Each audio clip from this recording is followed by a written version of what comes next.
Welcome to PC classes. PC classes में आप सभी का स्वागत है एक और नई वीडियो में, जो आज आप लोगों के लिए लेकर के उपस्थित हुआ हूँ। सीटेट अगस्त 2023 के लिए वीडियो। सीटेट अगस्त 2023 जो एग्जामिनेशन है, इसके लिए वीडियो बहुत ही यूज़फुल होने वाला है, क्योंकि आज हम देखेंगे इस वीडियो में सीडीपी का मोस्ट इम्पोर्टेंस 25 क्वेश्चन को, जो कि बार बार यह सभी प्रश्न को पूछा जाता है। तो आज हम लोग देखेंगे सीडीपी का मोस्ट इम्पोर्टेंट 25 क्वेश्चन, जो कि आपका बहुत ही बार वह सभी प्रश्न को पूछा गया है और पूछा जाता भी है। तो आज हम लोग सीडीपी का जो सेकंड लेसन है, प्राथमिक एवं प्रारंभिक स्कूली बच्चों का विकास। प्राथमिक एवं प्रारंभिक स्कूली बच्चों का विकास, जिसको अंग्रेजी बोलते हैं primary and elementary school child development. Primary and elementary school child development. चलिए तो स्टार्ट करते हैं इस लेसन का मोस्ट इम्पोर्टेंस 25 क्वेश्चन सीडीपी का। चलिए, जो कि सीटेट अगस्त 2023 के लिए सभी प्रश्न बहुत ही इम्पोर्टेंस सिद्ध होगा। चलिए स्टार्ट करते हैं वीडियो को। फर्स्ट क्वेश्चन आपका है, विकास शुरू होता है। विकास शुरू होता है, तो विकास शुरू कहाँ से होता है? गर्भावस्था से, शैशवावस्था से, कि पूर्व बाल्यावस्था से, या फिर बाल्यावस्था के बाद से? तो इसका आंसर हो जाएगा, क्या हो जाएगा? शैशवावस्था से, ऑप्शन नंबर 2, क्योंकि अकॉर्डिंग टू क्वेश्चन चलेंगे। तो इसका आंसर क्या हो जाएगा? विकास शुरू होता है शैशवावस्था से। देखिए, विकास निरंतर और जीवन प्रयत्न चलने वाली प्रक्रिया है। विकास निरंतर और जीवन प्रयत्न चलने वाली प्रक्रिया है। यह शैशवावस्था अर्थात शिशु के जन्म के साथ प्रारंभ होता है और व्यक्ति की मृत्यु के साथ समाप्त होता है। इसमें व्यक्ति का संपूर्ण जीवन काल शामिल होता है। तो इसका आंसर क्या हो जाएगा? शैशवावस्था, ऑप्शन नंबर 2। विकास शुरू होता है शैशवावस्था से। आप समझ गए, तो विकास निरंतर और जीवन प्रयत्न चलने वाली प्रक्रिया है, और यह शैशवावस्था अर्थात शिशु के जन्म के साथ प्रारंभ होता है और व्यक्ति की मृत्यु के साथ समाप्त होता है। इसमें व्यक्ति का संपूर्ण जीवन काल शामिल होता है। तो इस तरह से ये क्वेश्चन का एक्सप्लेनेशन आप लोगों ने सुना। तो ऑप्शन नंबर क्या है? 2 हो जाएगा, 1 का 2। चलिए अगला प्रश्न आपका है, सभी क्वेश्चन का फुल एक्सप्लेनेशन के साथ ये वीडियो आप लोगों के लिए है, जो कि आपका हर एक क्वेश्चन का डिस्कशन एकदम फुल डिस्कशन करने का कोशिश करेंगे। चलिए, अभी इसका क्वेश्चन नंबर 2 नंबर है। क्वेश्चन नंबर 2 आपका है, मानव विकास को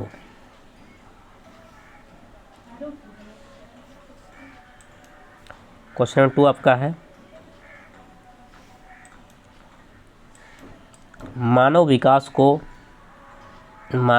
को इन क्षेत्रों में विभाजित किया जाता है। मानव विकास को इन क्षेत्रों में विभाजित किया जाता है। मानव विकास को इन क्षेत्रों में विभाजित किया जाता है। तो मानव विकास को शारीरिक, संज्ञानात्मक, संवेगात्मक और सामाजिक। ऑप्शन नंबर क्या है? 4 इसका सही हो जाएगा। मानव विकास को इन सभी जो 4 क्षेत्रों में विभाजित किया जाता है, शारीरिक, संज्ञानात्मक, संवेगात्मक और सामाजिक। तो ऑप्शन नंबर क्या है? 4। 2 का क्या हो जाएगा? 4।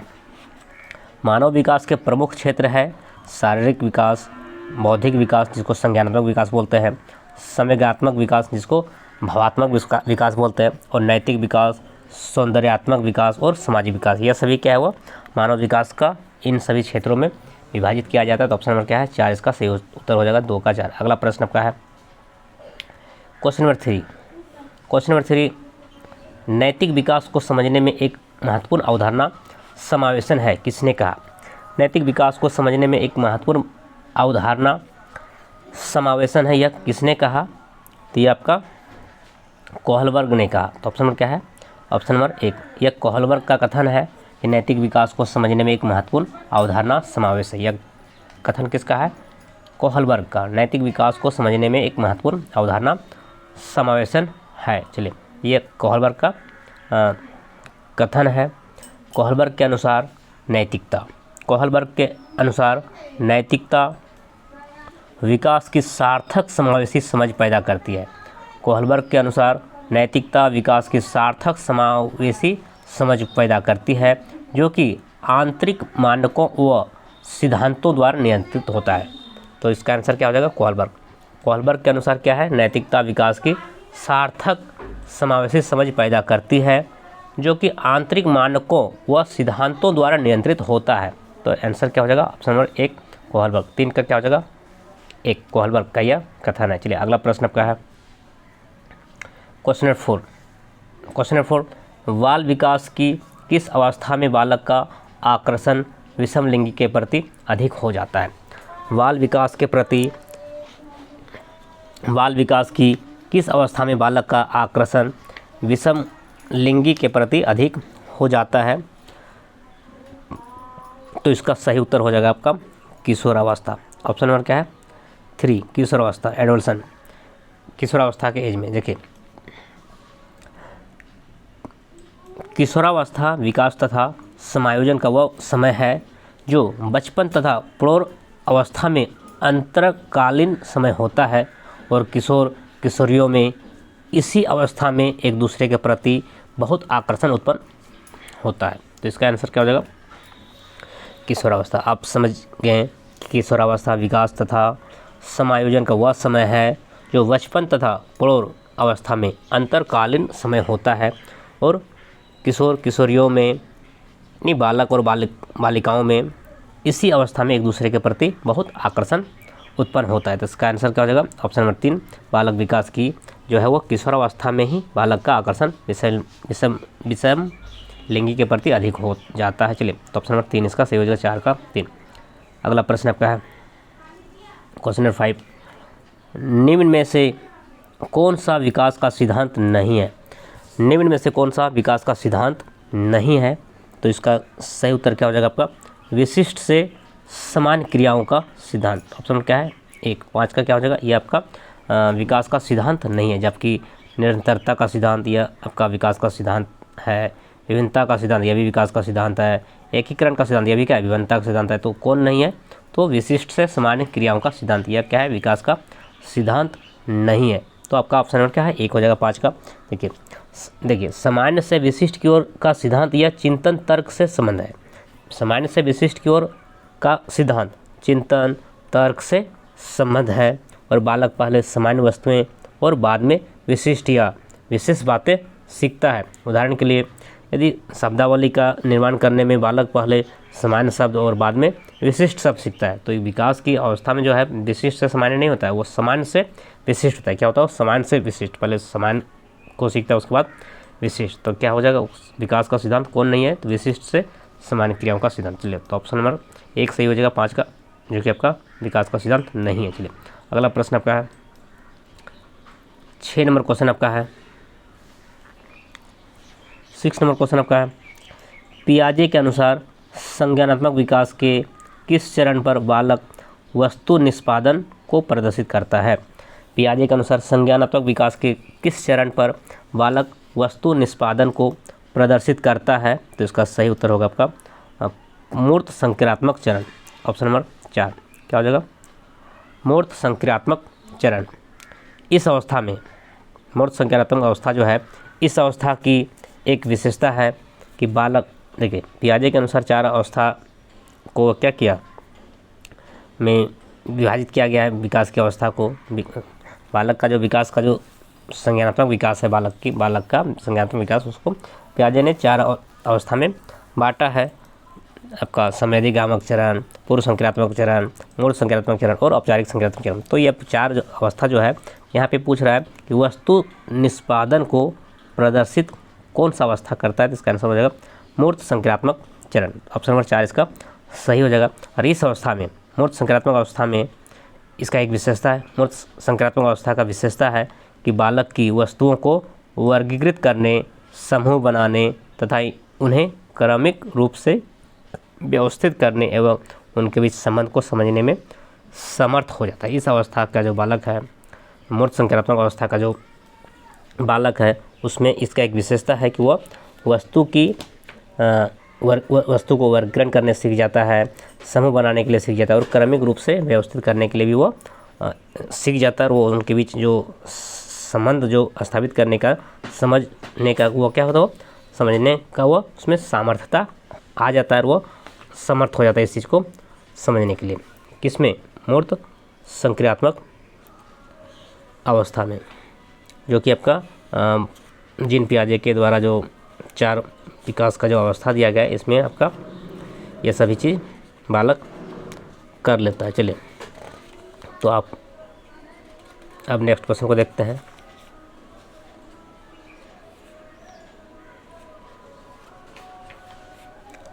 अब नेक्स्ट क्वेश्चन है क्वेश्चन नंबर 7।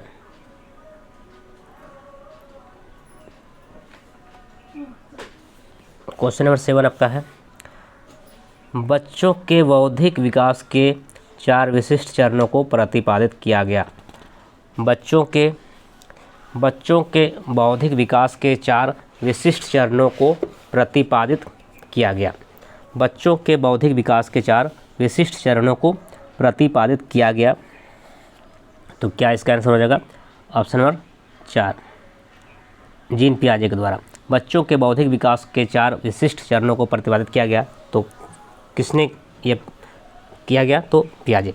अभी आपको बताया कि पियाजे ने जो है बच्चों का जो बौद्धिक विकास को 4 अवस्था में विभाजित किया, वर्गीकृत किया, जो कि आपका अभी आपको बताया कि उसके ऊपर वाला क्वेश्चन में कि पियाजे के द्वारा जो 4 स्थापन वर्गीकरण किया गया, क्या संवेदीगामक अवस्था, पूर्व संक्रियात्मक अवस्था, मूर्त संक्रियात्मक अवस्था और औपचारिक संक्रियात्मक अवस्था, जो कि आप जान रहे हैं इसका एज भी आपका ये होता है कि पूर्व संक्रियात्मक संवेदीगामक अवस्था पहले होता है, फिर उसके बाद पूर्व संक्रियात्मक अवस्था होता है, फिर मूर्त संक्रियात्मक अवस्था होता है और औपचारिक संक्रियात्मक अवस्था बाद का होता है, जो कि आपका सबका अवधि भी होता है ये 0 से। तो इसके लिए चलिए, तो ये आपका ये 4 अवस्था है जो विकास का संज्ञानात्मक अवस्था को प्रतिपादित किया गया है पियाजे के द्वारा। चलिए, तो ये आपका यहाँ क्वेश्चन नंबर 7 क्या बोल रहा है, इसी चीज़ को थोड़ा सा घुमा के पूछ दिया है कि बच्चों के बौद्धिक विकास के 4 विशिष्ट चरणों को प्रतिपादित किया गया। तो किसके द्वारा? तो ये आपका पियाजे के द्वारा। ऑप्शन नंबर क्या है? 4 इसका हो जाएगा पियाजे के द्वारा। तो 7 का क्या हो जाएगा आंसर? 4। तो जीन पियाजे के बौद्धिक विकास की अवधारणा की 4 अवस्थाएं हैं।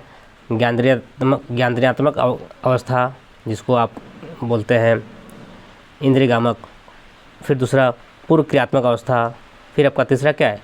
मूर्त क्रियात्मक अवस्था, चौथा आपका क्या है? औपचारिक क्रियात्मक अवस्था। तो इस तरह से आपका क्या है वो इसका बच्चों के बौद्धिक विकास के 4 विशिष्ट चरणों को प्रतिपादित किया गया पियाजे के द्वारा। नेक्स्ट क्वेश्चन आपका है क्वेश्चन नंबर आपका 8 है।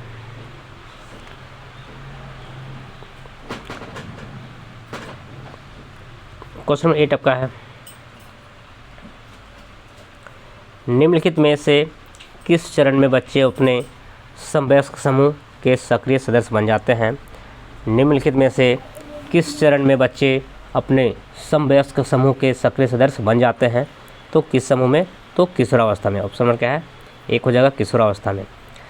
किशोरावस्था में बच्चे अपने समवयस्क समूह के सक्रिय सदस्य बन जाते हैं। आपका दोस्तों के साथ ग्रुप में रहना वो शुरू कर देता है किशोरावस्था में। तो ऑप्शन नंबर क्या है? 1 हो जाएगा किशोरावस्था में। चलिए, अगला प्रश्न आपका है, किशोरावस्था में व्यक्ति अपने मित्र एवं साथियों यानी पीयर ग्रुप के साथ रहना अधिक पसंद करते हैं और किशोर जिस समूह का सदस्य होता है उसके प्रति वह बहुत वफादारी प्रदर्शित करता है। तो इसका आंसर हो जाएगा किशोरावस्था। चलिए, अगला प्रश्न आपका है क्वेश्चन नंबर 9। क्वेश्चन नंबर 9 आपका क्या है? क्वेश्चन नंबर 9 आपका विकास को साकार करने वाले पर्यावरणीय कारक में निम्नलिखित में से किसके अलावा सभी शामिल हैं? विकास को साकार करने वाले पर्यावरणीय कारक में निम्नलिखित में से किसके अलावा सभी शामिल हैं? तो क्या होगा इसका आंसर? तो शारीरिक सौष्ठव ऑप्शन नंबर क्या है 3 इसका सही हो जाएगा।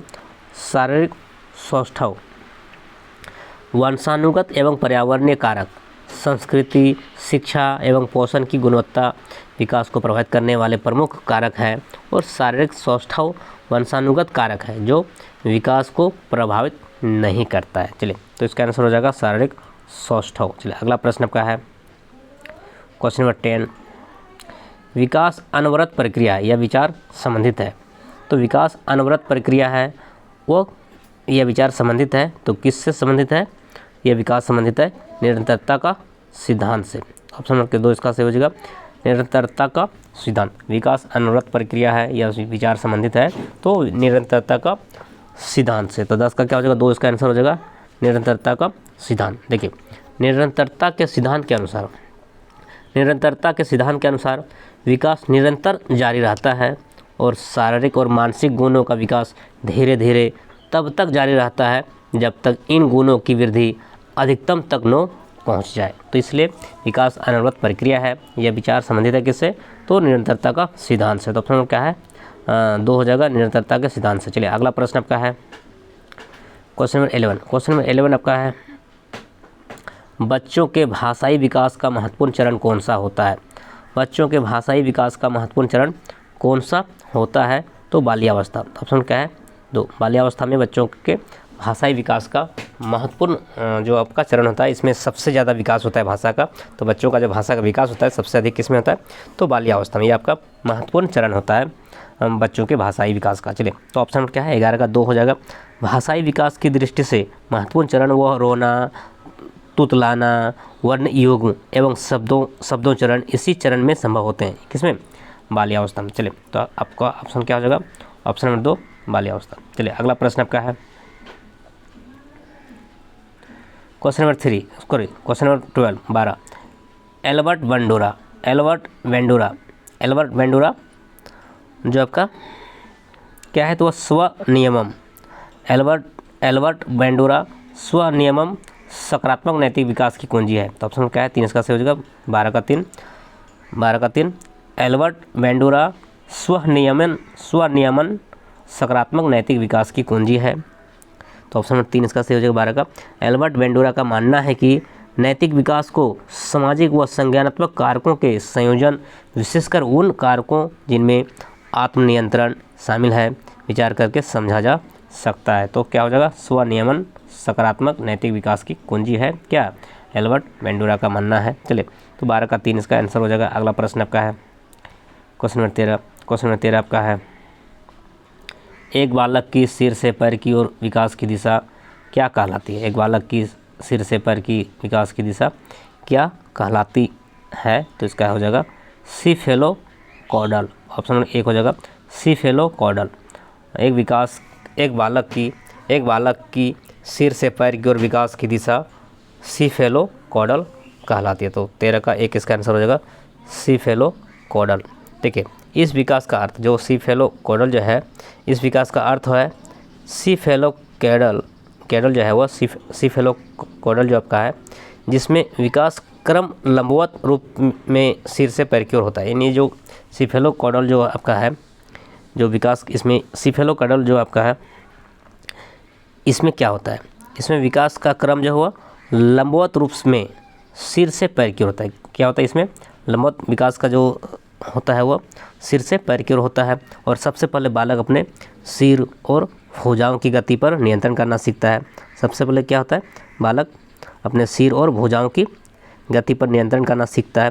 फिर उसके बाद टांगों का, इसके बाद फिर वह अच्छी तरह बिना सहारे खड़ा होना और चलना भी सीख जाता है। तो ये आपका सीफेलोकॉर्डल क्या है? तो आप जान गए कि बालक सिर से पैर की ओर जो विकास की जो दिशा हुआ सीफेलोकॉर्डल कहलाता है। इसमें क्या होता है? विकास का क्रम लंबवत होता है और जो हुआ सिर से पैर की ओर होता है। चलिए, अगला प्रश्न आपका 14 नंबर क्वेश्चन आपका, प्रारंभिक शिशु देखभाल एवं शिक्षा को क्या कहा जाता है? प्रारंभिक शिशु देखभाल को क्या कहा जाता है? तो इसको ECCE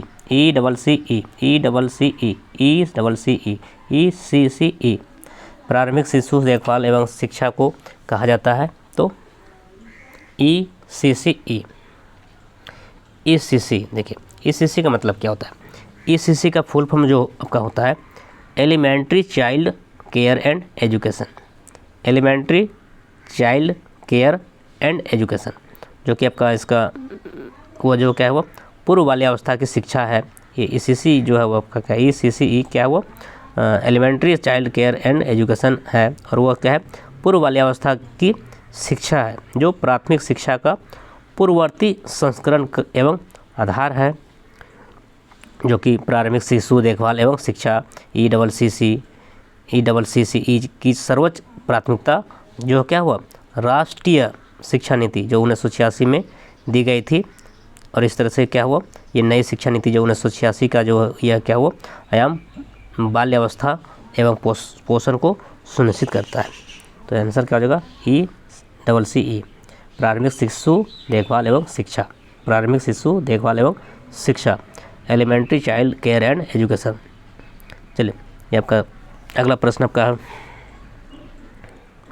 क्वेश्चन नंबर 15 आपका है किशोरावस्था बड़े संघर्ष तनाव तूफान तथा विरोध की अवस्था है। यह कथन किसका है? किशोरावस्था बड़े संघर्ष तनाव तूफान तथा विरोध की अवस्था है, यह कथन है। यह कथन किसका है? तो यह कथन स्टैनली हॉल का, ऑप्शन नंबर 4 इसका सही हो जाएगा। यह कथन स्टैनली हॉल का है।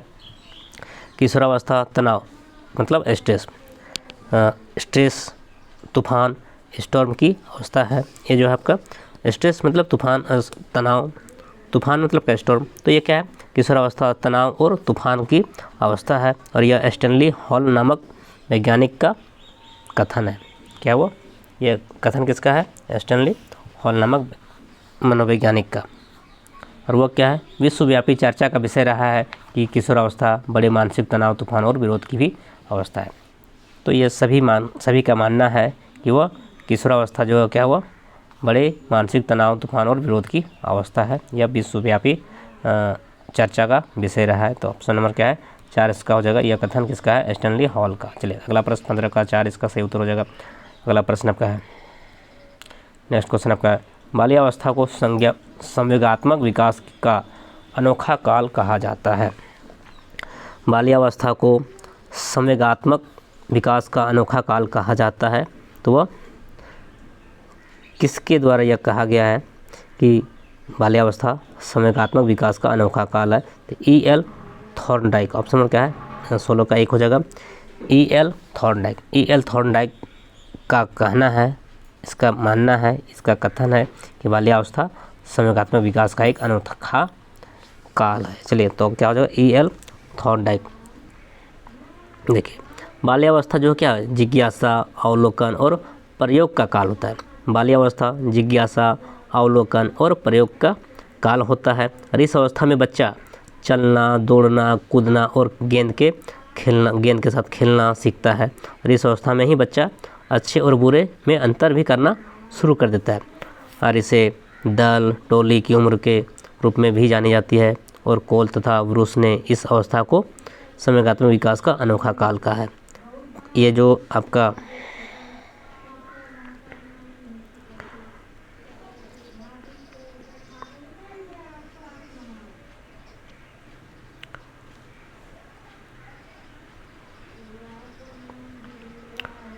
कोल तथा ब्रूस ने इस अवस्था को संवेगात्मक विकास का अनोखा काल कहा है। तो सॉरी इसका आंसर क्या हो जाएगा? इसका आंसर हो जाएगा कोल एवं ब्रूस। सॉरी ये आपका जो है मिस्टेक हो गया। इसका जो यहाँ पे क्या है बाल्यावस्था को संवेगात्मक विकास का अनोखा काल कहा है, तो किसने क्या? कोल एवं ब्रूस। ऑप्शन क्या है? 4 हो जाएगा कोल एवं ब्रूस। सॉरी ये बाल्यावस्था को संवेगात्मक विकास का अनोखा काल किसने कहा है? कोल एवं ब्रूस ने। तो ऑप्शन क्या है? 4 सही हो जाएगा। 16 का 4। अगला प्रश्न आपका है क्वेश्चन 17। क्वेश्चन 17 आपका क्या है? तीव्र शारीरिक विकास की अवस्था मानी जाती है। तीव्र शारीरिक विकास की अवस्था मानी जाती है। तो तीव्र शारीरिक विकास की अवस्था मानी जाती है किसको? तो शैशवावस्था को। ऑप्शन नंबर क्या है? 1 इसका सही हो जाएगा। 17 का 1। 17 का तीव्र शारीरिक विकास की अवस्था मानी जाती है शैशवावस्था को। देखिए जन्म से 2 वर्ष तक का जो शारीरिक विकास की गति अत्यंत तीव्र होती है, बहुत तेज़ी से होता है, और शैशवावस्था में शारीरिक विकास बहुत तेज़ी से होता है, और बालक की तुलना में बालिकाओं में भी विकास अधिक शीघ्र होता है, और इसे शैशवावस्था की पुनरावृत्ति माना जाता है। तो इससे क्या है, शिशुअवस्था की पुनरावृत्ति माना जाता है। तो आंसर क्या हो जाएगा, ऑप्शन नंबर 1 तीव्र शारीरिक विकास की अवस्था माना जाता है किसको, शिशुअवस्था को। ऑप्शन नंबर क्या है, एक हो जाएगा इन्फेंसी। चलिए अगला प्रश्न आपका है 18 नंबर क्वेश्चन आपका है प्यूबर्टी। प्यूबर्टी का तात्पर्य किस अवस्था से संबंध है। देखिए प्यूबर्टी जो है वह किस अवस्था से संबंध है, तो प्यूबर्टी का संबंध किससे है, तो किशोरावस्था से। किससे है, किशोरावस्था से। ऑप्शन नंबर क्या हो जाएगा 3 एडोलसेंस से। प्यूबर्टी का जो तात्पर्य किस अवस्था से, किशोरावस्था से, एडोलसेंस से। तो किशोरावस्था में यौवन आरंभ का जो लक्षण प्रकट होता है, किशोरावस्था में ही यौवन आरंभ जो प्यूबर्टी होता है का जो है आरंभ होने का लक्षण प्रकट होता है। और यही किशोरावस्था की सबसे महत्वपूर्ण विशेषता है, जो कि काम इंद्रियों की सक्रियता एवं परिपक्वता होने लगता है। तो ऑप्शन नंबर क्या हो जाएगा, प्यूबर्टी का आना यह क्या है, किशोरावस्था का, वो किशोरावस्था में ही होता है। चलिए तो ऑप्शन नंबर क्या है 3 इसका सही हो जाएगा, ऑप्शन नंबर 3 किशोरावस्था। अगला प्रश्न आपका है विकास का संबंध होता है, विकास का संबंध किससे है, विकास का संबंध किससे है, तो इनमें से सभी, मात्रात्मक से भी विकास का संबंध है, गुणात्मक से भी संबंध है और भावात्मक से भी संबंध है। तो ऑप्शन नंबर क्या हो जाएगा, ऑप्शन नंबर 4 इनमें से सभी। विकास का संबंध मात्रात्मक भी है, विकास का संबंध गुणात्मक से भी है, विकास का संबंध मात्रात्मक से भी है। तो ऑप्शन नंबर क्या है 4 सही हो जाएगा, इनमें से सभी। चलिए 19 का 4 इसका सही उत्तर हो जाएगा। अगला प्रश्न आपका है क्वेश्चन नंबर 20 मानवीय विकास कुछ निश्चित सिद्धांतों पर आधारित होता है, इनमें से कौन सा सिद्धांत मानवीय विकास का नहीं है। मानवीय विकास कुछ निश्चित सिद्धांतों पर आधारित होता है, इनमें से कौन सा सिद्धांत मानवीय विकास नहीं है, तो कौन नहीं है, तो इसका आंसर हो जाएगा प्रतिवर्ती।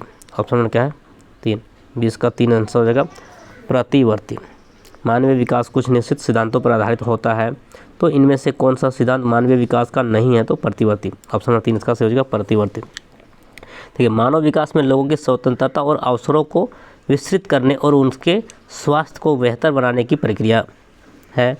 मानव विकास में लोगों की स्वतंत्रता और अवसरों को विस्तृत करने और उनके स्वास्थ्य को बेहतर बनाने की प्रक्रिया है। और प्रतिवर्ती व प्रतिवर्ती क्रिया तंत्रिका तंत्र जनित क्रिया है। प्रतिवर्ती क्रिया क्या है, वो तंत्रिका तंत्र जनित क्रिया। तो ऑप्शन नंबर क्या हो जाएगा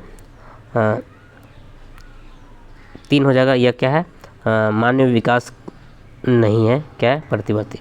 अगला प्रश्न 20 का क्या हो जाएगा, 20 का 3 हो जाएगा प्रतिवर्ती। अगला प्रश्न आपका है क्वेश्चन नंबर 21। क्वेश्चन नंबर 21 आपका क्या है, अवधारणाओं का व्यवस्थित प्रदर्शन निम्न में से किन सिद्धांतों के विकास से संबंधित है। अवधारणाओं का व्यवस्थित प्रदर्शन निम्न में से किन सिद्धांतों के विकास से संबंधित है, तो 21 का 4 हो जाएगा। विकास अपेक्षाकृत व्यवस्थित है, तो ऑप्शन नंबर क्या है 4। ऑप्शन नंबर 4 विकास अपेक्षाकृत व्यवस्थित है। देखिए व्यवस्थित अधिगम में तर्कशील अवधारणाओं जैसे 1+1=2 की अनुक्रियाशीलता की संरचना सम्मिलित है और यह व्यवस्थित विकास की परिणति है। तो क्या हो जाएगा, विकास अपेक्षाकृत व्यवस्थित है, यह क्या है, ऑप्शन नंबर 4 इसका सही हो जाएगा, 21 का 4। अगला प्रश्न आपका है ब्लूम का वर्गीकरण श्रेणीबद्ध संगठन है। ब्लूम का वर्गीकरण श्रेणीबद्ध संबंध है, तो किससे है, तो आपका संज्ञानात्मक उद्देश्य से। किससे संबंध है, संज्ञानात्मक उद्देश्य से। ब्लूम का वर्गीकरण श्रेणीबद्ध संगठन जो आपका किससे क्या है, तो संज्ञानात्मक उद्देश्य। ब्लूम का वर्गीकरण श्रेणीबद्ध संगठन है, तो क्या है, संज्ञानात्मक उद्देश्य। क्या हो 22 का 4 हो जाएगा संज्ञानात्मक उद्देश्य। यह क्या है, 3 अनुक्रमिक नमूनों का समूह है।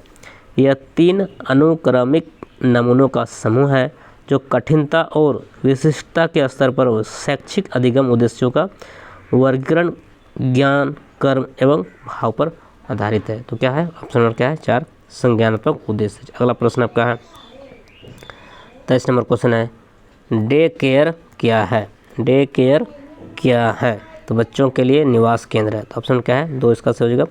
डे केयर क्या है, तो बच्चों के लिए निवास केंद्र है। डे केयर क्या है, बच्चों के लिए निवास केंद्र है। डे केयर वह स्थान है जहां बच्चों की देखभाल किसी व्यक्ति द्वारा की जाती है जो उसका संवैधानिक अभिभावक नहीं है। आमतौर पर यहाँ पारिवारिक सदस्य नहीं होता है। यह क्या है, यह सेवा देता है। ये नहीं, डे केयर क्या है, बच्चों के लिए निवास केंद्र है। यह डे केयर वह स्थान है जहाँ बच्चों की देखभाल किसी व्यक्ति द्वारा की जाती है जो कि उसका संवैधानिक अभिभावक नहीं है, उसका गार्जियन नहीं होता है। आमतौर पर यहाँ जो है वह क्या है, पारिवारिक सदस्य भी नहीं होता है। चलिए, तो जैसे बच्चा हॉस्टल में रह रहा है, छात्रावास में रह रहा है, तो उसका जो देखभाल जो कर रहा है तो क्या है, किसी के द्वारा किया है, उसका अभिभावक तो वहाँ पे है नहीं, तो बच्चों के लिए जो निवास केंद्र है वो क्या है, डे केयर कहलाता है। तो ऑप्शन क्या है, 2 हो जाएगा, 23 का 2। अगला प्रश्न आपका है 24 नंबर क्वेश्चन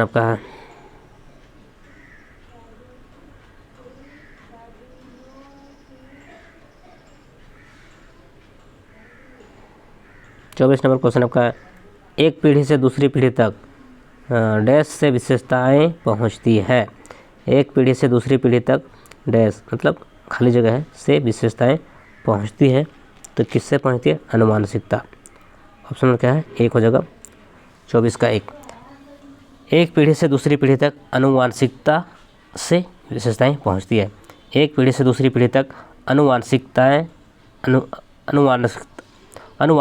से विशेषताएं पहुंचती है। मतलब का जो जेनेटिक्स गुण होता है उसी के कारण वो इसका एक दूसरे से, एक पीढ़ी से दूसरी पीढ़ी जो विकास का जो ये है वह अनुवांशिकता के कारण ही होता जाता है। चलिए, अगला प्रश्न आपका है 24 का क्या हो जाएगा, अनुवांशिकता। देखिए होता क्या, पीढ़ी दर पीढ़ी जो विशेषताओं का जो पाया जाना, यह क्या कहलाता है, अनुवांशिकता। पीढ़ी दर पीढ़ी विशेषताओं का पाया जाना क्या कहलाता है, अनुवांशिकता।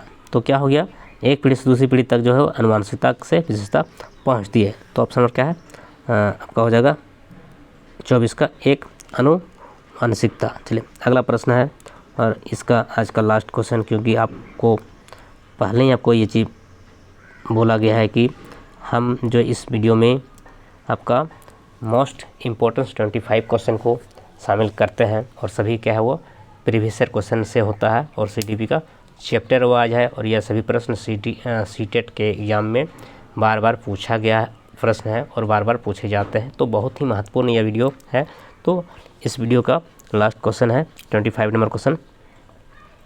चलिए, लोगों की पारस्परिक भूमिका से तात्पर्य है। लोगों की पारस्परिक भूमिका से तात्पर्य है तो किससे है, तो पुरुष कार्य करने के लिए बाहर जाता है और महिला घर संभालती है। ये आपका ऑप्शन क्या है, 1। 25 का 1 हो जाएगा, लोगों की पारस्परिक भूमिका से तात्पर्य है पुरुष कार्य करने के लिए बाहर जाता है और महिला घर संभालती है। तो ऑप्शन क्या है, 25 का 1 हो जाएगा, जो कि आप सभी जानते भी हैं आजकल लिंग की सामूहिक भूमिका को ही बदलते हैं। आजकल क्या करता है, लिंग की सामूहिक भूमिका को ही बदलते दौर के कारण अपनाया जाने लगा है कि लिंग पारस्परिक भूमिका कार्य सहभागिता और श्रम विभाजन पर आधारित है। तो ऑप्शन क्या है, इसका सही हो जाएगा, लिंगों के पारस्परिक भूमिका से तात्पर्य है कि पुरुष कार्य करने के लिए बाहर जाता है और महिला घर संभालती है। तो इस तरह का आपका इसका आंसर हो जाएगा 25 का 1। चलिए, इस वीडियो में 25 क्वेश्चन को हम लोगों ने फुल डिस्कशन के साथ कवर किया। चलिए, तो नेक्स्ट वीडियो आप लोगों के लिए लेकर के आएंगे, फिर नेक्स्ट टॉपिक को लेकर आएंगे। तब तक के लिए सभी को थैंक यू।